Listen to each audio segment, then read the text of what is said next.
It was a damp, hot, and humid July evening in Chongqing, China.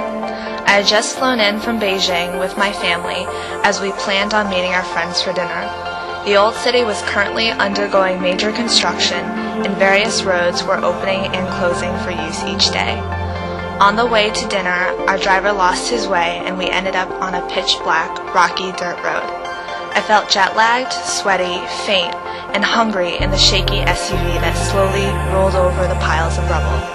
Though in the midst of the mountains of dirt, I suddenly saw a family of 3 dressed in rags while huddling around a steaming makeshift stove.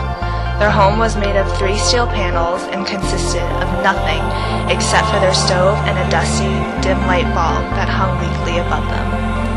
In the split second I observed this family, I wondered, who was I to selfishly complain about my life and my comfort?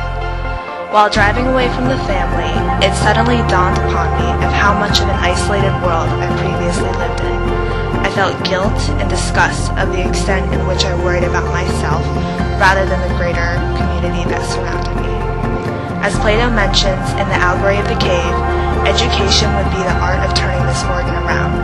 It was as if I was traveling the journey of life through darkness for 15 years before I saw this family and finally became alert and enlightened by noticing my own potential, opportunities, and resources.